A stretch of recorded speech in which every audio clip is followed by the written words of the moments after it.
এবার আবু জেহেলের ছেলে ইকরামা বলে, না না না, আর মক্কায় বাপ দাদার ভিটায় থাকতে পারবো না, মোহাম্মদ মক্কা দখল করে ফেলাইছে, কি করা যায়। এবার আবু জেহেলের ছেলে ইকরামা নিজের জীবন নিয়া এবার পালাতে শুরু করলেন।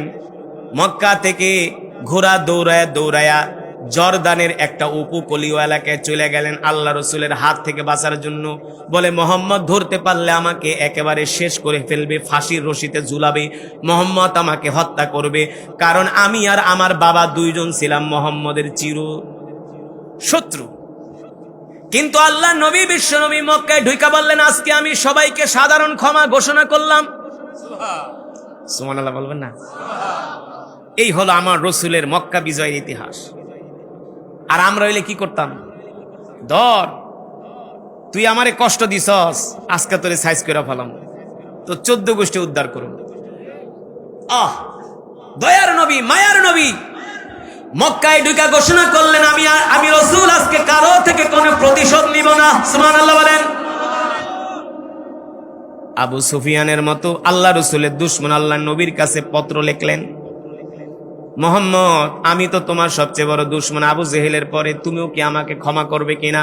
আল্লাহ নবী বলে, আবু সুফিয়ান, আপনাকে আমিও ক্ষমা করে দিব। আবু সুফিয়ান আল্লাহ নবীর হাতে হাত রেখা কালেমা পড়ে মুসলমান হয়ে গেলেন। আল্লাহু আকবার। এইদিকে ইকরামার স্ত্রী আল্লাহ নবীর কাছে গেলেন। আল্লাহ নবীর কাছে দরজার এই পাশে থাইকা বলতেছে, ওগো আল্লাহ রসুল, আপনি কি আমাকে চিনতে পারছেন? আল্লাহ নবী বলে, কিভাবে চিনবো? আমি তো মক্কা থেকে অনেকদিন মদিনায় ছিলাম, অনেক আত্মীয় স্বজনকেই তো আমি চিনি না। আবু জেহেলের ছেলের বউ ইকরামার স্ত্রী বলতেছে, আমি হলাম আপনার মক্কার সবচেয়ে বড় দুশমন, যিনি ছিলেন আবু জেহেল। আল্লাহ রসুল শুনে চমকে গেলেন। আবু জেহেল মানি? বলে, আমি আবু জেহেলের ছেলের বউ। বলো কি, তুমি কি তাহলে ইকরামার স্ত্রী? ওগো আল্লাহর নবী, আমি ইকরামার স্ত্রী বলতেছি, আপনি যে সাধারণ ক্ষমা ঘোষণা করছেন, এই ক্ষমার আওতায় কি আমিও পড়ি কিনা? আল্লাহ নবী বলল, যাও যাও, তোমাকেও ক্ষমা করে দিলাম।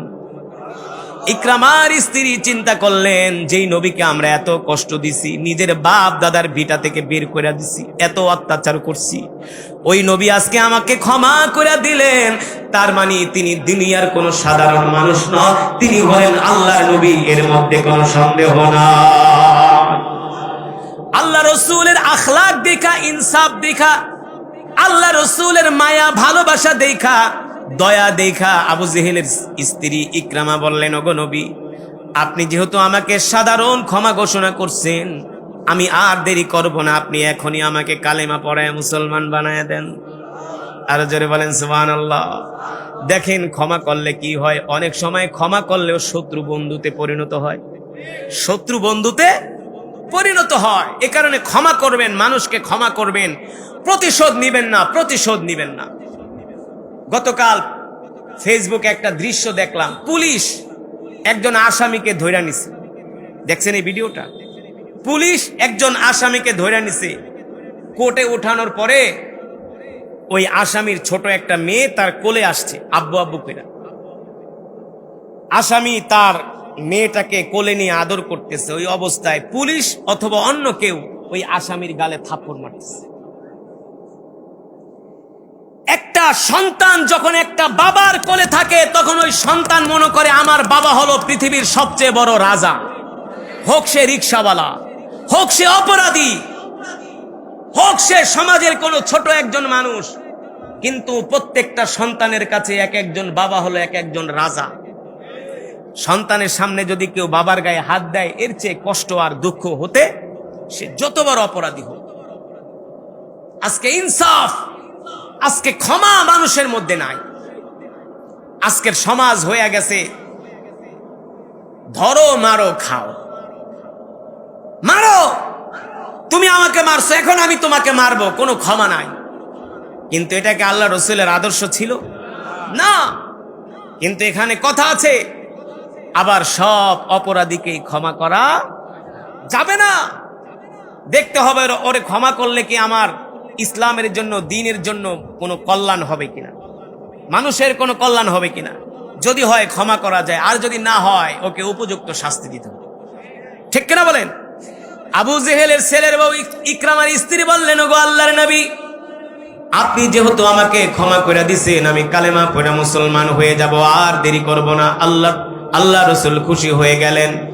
ইকরামার স্ত্রী কালেমা পড়ে মুসলমান হয়ে গেলেন। এবার ইকরামার স্ত্রী ভীতু কণ্ঠে, কাপা কাপা কণ্ঠে আল্লাহ নবীকে বলতেছেন, ওগো নবীজি, আমি আপনাকে আর একটা কথা বলতে চাই। আল্লাহ নবী বলে, কি বলবেন বলেন। ইকরামার স্ত্রী বলে, ওগো আল্লাহর নবী, আমার স্বামী ইকরামাও তো আপনার অনেক বড় দুশমন ছিল। আমি আজকে ইকরামার সম্বন্ধে আপনার কাছে একটা আবেদন করতে চাই। আল্লাহ নবী বলে, কি আবেদন করবা? ওগো আল্লাহ নবী, আপনি কি আপনার বড় দুশমন ইকরামাকে কি ক্ষমা করবেন কিনা? ইকরামাকে ক্ষমা করবেন কিনা? আল্লাহ নবী বলল, শোনো, যদি ইকরামা আমার হাতে হাত রেখে কালেমা পড়ে মুসলমান হয়ে যায়, তাহলে ইকরামাকেও ক্ষমা করে দিব। জোরে বলেন সুবহানাল্লাহ। এই কথা শোনার পরে ইকরামার স্ত্রী আনন্দে কেঁদে ফেললেন, যে আমার স্বামী ছিল মৃত্যুদণ্ডের আসামি, আপনি যেহেতু তাকে ক্ষমা করে দিছেন, আমি আমার স্বামীকে খুঁজে নিয়ে আসবো, এসে আপনার হাতে হাত রাখায় কালেমা পড়ায় মুসলমান বানায় দিব। আল্লাহু আকবার। এবার ইকরামার স্ত্রী ইকরামাকে খোঁজার জন্য বের হয়ে গেলেন।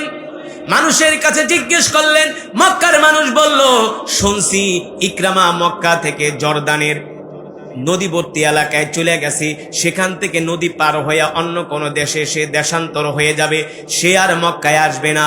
এই কথা শোনার পরে ইকরামার স্ত্রী দিনের পর দিন ঘোড়া দৌড়ায়া যায় দেখে ইকরামা একটা নদীর পারে বসে আছে। নদীর পারে বসে আছে। স্ত্রীকে দেখা ইকরামা খুশি হয়ে গেছে, বলে, তোমারে কি মোহাম্মদ এখনো মারে নাই, হত্যা করে নাই? আমি তো ভাবছিলাম মোহাম্মদ তোমার কল্লা ফালায় দিছি, এখন দেখি তুমি আমার সামনে। ইকরামা আনন্দে আত্মহারা হয়ে গেছে। ইকরামার স্ত্রী বলে, প্রাণের স্বামী গো, আমরা না যাই না মোহাম্মদের উপর অত্যাচার করছি, জুলুম করছি, নির্যাতন করছি। স্বামী গো, মোহাম্মদ এত ভালো মানুষ, তার মতো ভালো মানুষ মক্কার জমিনে একজনও নাই। বলে, মোহাম্মদ কি এমন ভালো আচরণ দেখাইছে?